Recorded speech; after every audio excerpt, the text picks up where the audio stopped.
invité de chez Jordan. Ce jeudi 26 janvier 2023, l'ancien champion des 12 coups de midi, Paul El-Harat est revenu sur son contentieux avec Jean-Luc Reichmann. Paul El-Harat toujours en froid avec Jean-Luc Reichmann? Ce jeudi 26 janvier 2023, l'ancien grand champion des 12 coups de midi était l'invité de chez Jordan, sur C8. L'occasion pour le jeune homme d'évoquer son nouveau livre, dans lequel il se livre sur les difficultés engendrées par le syndrome d'Asperger dont il est atteint, sa vie sentimentale, mais aussi de revenir sur ses propos sur l'animateur de TF1. En octobre dernier, il avait effectivement fait une sortie très remarquée dans les colonnes de Téléstar, assurant « Pourquoi serais-je ami avec Jean-Luc Reichmann ?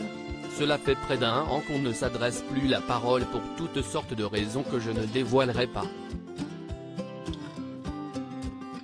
Je n'ai pas de contact ni direct, ni privilégié, avec cet homme.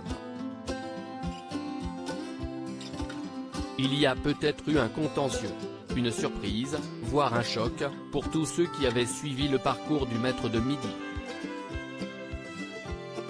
Face à Jordan de Luxe, il accepte d'en dire un peu plus sur cette curieuse brouille. « Je ne trouve pas ça négatif de réaffirmer que nous ne nous sommes pas parlé depuis plus d'un an. Si est-il la vérité, a-t-il commencé avant d'admettre tout de même, il n'y a rien de gravissime entre lui et moi. Je n'ai pas de problème, il y a peut-être eu un contentieux. Au fur et à mesure que le temps va passer, ça va rentrer dans l'ordre. Si est-il personnel, a-t-il affirmé, sans en préciser davantage sur l'origine des tensions avec Jean-Luc Reichmann, dont il était pourtant très proche à sa sortie de jeu.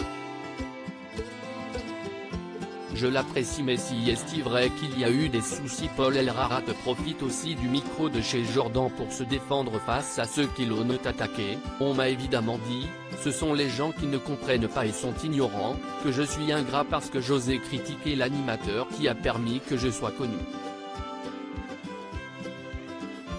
Si est-il quand même excessif de leur part et ils n'ont pas tous les compléments d'information.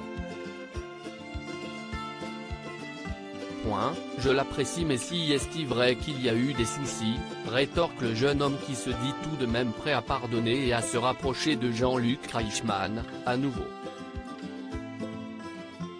Reste à savoir si ce souhait est partagé. À lire aussi, Paul El-Harat dévoile le salaire qu'il touche dans les grosses têtes, et révèle combien gagnent les chroniqueurs les mieux payés.